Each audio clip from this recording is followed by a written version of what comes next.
Hi, everybody. My name is Laura. I'm with the tech production team at ShowCare, and we're the providers of the virtual platform that ObesityWeek is going to be using. So today's training, I'm just going to be overviewing the virtual platform, showing you some quick highlights and what you need to know, and then as well as what is to be expected on the day of the event, and just giving you some tips about Zoom and troubleshooting. So we'll get started, and I'm going to show you the platform. So here is the homepage of the virtual platform. This homepage is essentially like coming into the conference center. You're going up the escalators, you're seeing, poster halls. We have on-demand videos, the exhibit hall. You're waving at people you haven't seen since last conference. These are little shortcuts to get to these main areas. You also have the menu on the left-hand side, so you can get to where you need to go in a moment's notice. So when you get the link for the virtual platform to sign up, you should already be registered, but when you get the virtual platform access, we're going to ask you to upload your profile pic and just review, make sure your name is spelled correctly. You have, it's almost like a Facebook profile. So you have, your groups that your connections, photos, chat boards. So it's all here on your profile. Participants, so it's essentially watching, who's online, who is active on the platform. And that is going to be showing with the green dot. Otherwise, you'll see they don't have a green dot. They are just registered as an attendee. So you can connect with people by clicking this button here. It says connect, and that's like the equivalent of adding a friend on Facebook. Or you can also send them a message if they're offline. You can search for somebody using the search fields. So it's a way to see who's there and who's online. And once you are connected, you can have video chats, so you don't have to organize an outside Zoom meeting. You can, have these networking functions right on the platform itself. So we, as you saw on the homepage, there's channel 1 and channel 2. So you are going to be speaking on either one. And you can watch the pre-recordings for your session and if you are on a panel, the other panelists' sessions. But one thing to note is when it comes time to sign into the green room space, that is when we're going to ask you to close the platform so that you can be paying attention in Zoom. So we want you can be on the platform beforehand, but when your time, and the exact time is going to be in the calendar invite, the Zoom link to take you into the Zoom green room space. When that time comes, we just ask that you focus on Zoom. We want to know that you're paying attention to the chat and ready to go live. So I just want to show you, this is where it is. This is where the Q&A is going to happen. So basically, the participants are asked to submit their questions during the pre-recordings, and then the session chair will be verbally asking you the questions that they jotted down. They're going to be taking the top questions of what other attendees have upvoted. So that's just wanted to show you here. So there is also something I want to show you is the roundtables. So the roundtables is a great way to carry on, discussions that you either didn't have a chance to answer questions that were in the session, in the live Q&A, and you want to continue the conversation.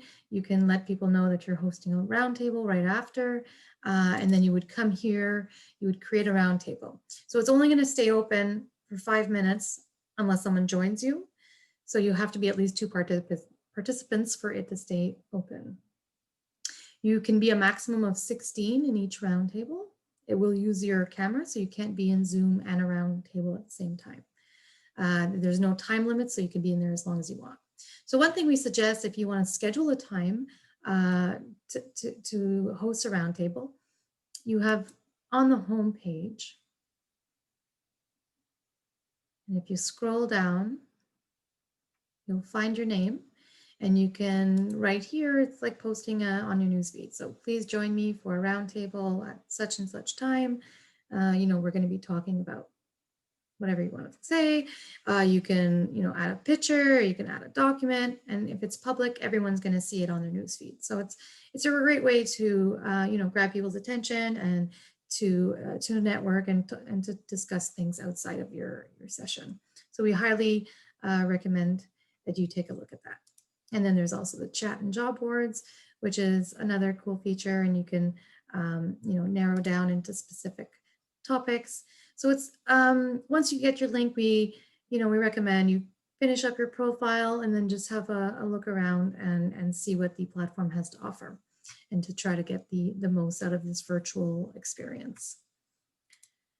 So I'm gonna stop sharing my screen to discuss about, so as I mentioned, you're gonna get a calendar invite for the Zoom green room space, and that is what you're gonna use to come into the session.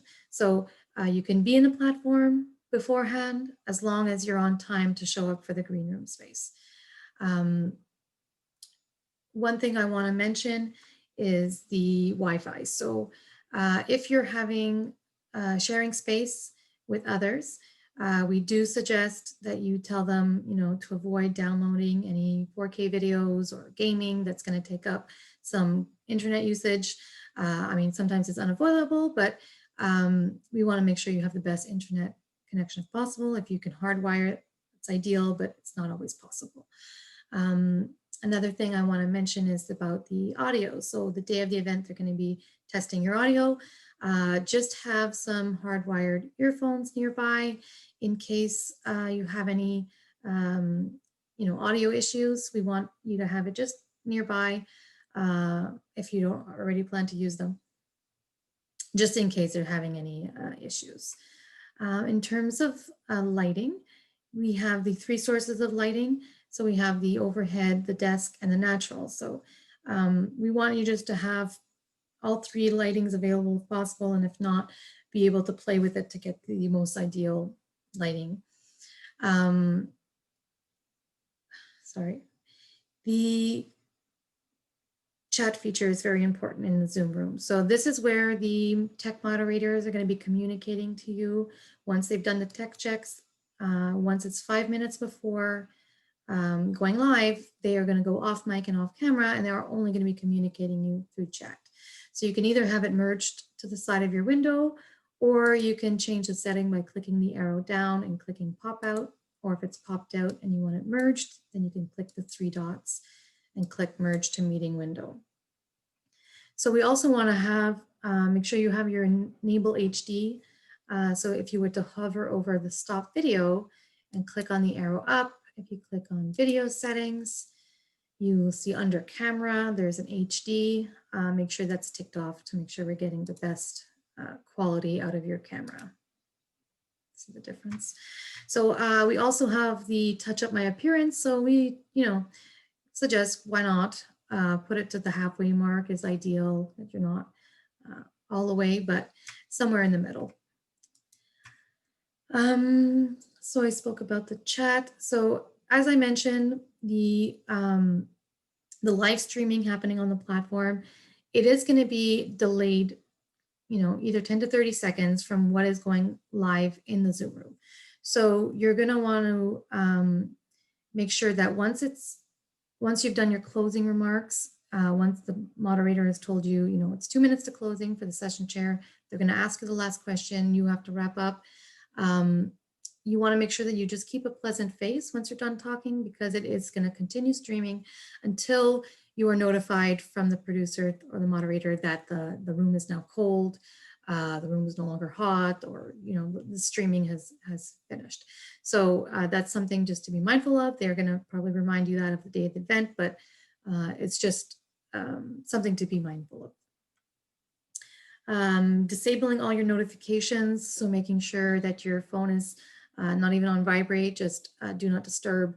If your phone speaks to your laptop, to make sure you temporarily disable that, have focus assist if you have that available on your laptop, depending what type that you have.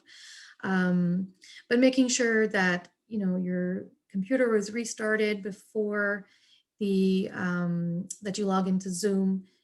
We suggest, and I mean, you could do it before the platform if you, but just not to have too many windows open, too many things going on your computer that might be pulling some juice. Microsoft Teams, if you have that, making sure you have do not disturb on. So these pointers are going to be reminded to you in an email, but I just want to go through it today with you.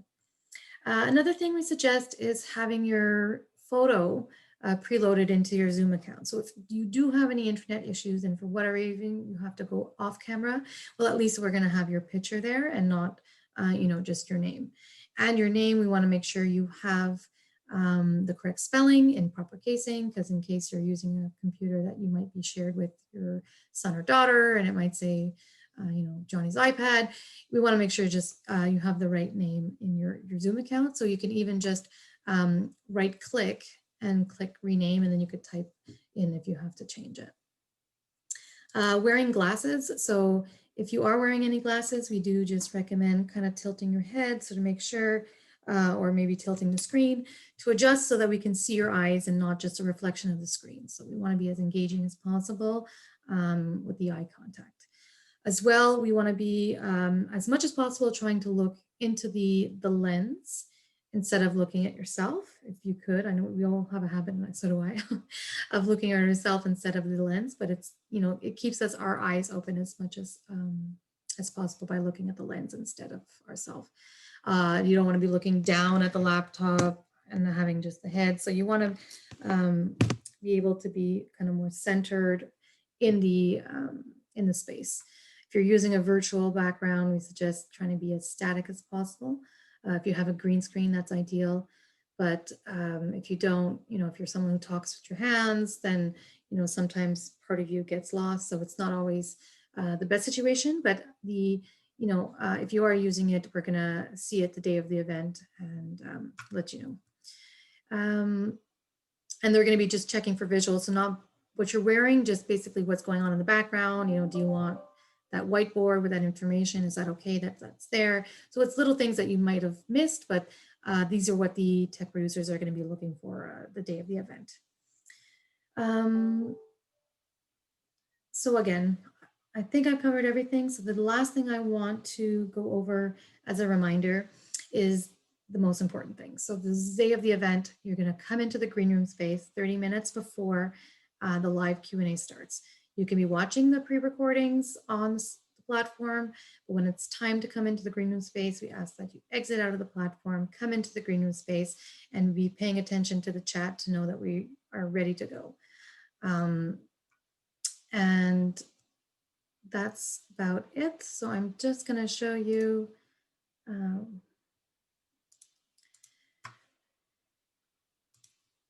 if you do want to use if you do want to use the Obesity Week provided backgrounds, you can find it at the obesityweek.org/abstracts/speaker-resources. And this is where you find all the resources, that instructions and on-demand instructions. It's also going to be where the recording is going to be for this training session. So if you have any content related questions, we do contact Anita or Darnella from Obesity, and you can contact them at an annual meeting at obesity.org. So I do thank you for taking your time today to go over these important points, and I wish you the best of luck and stay safe and stay well.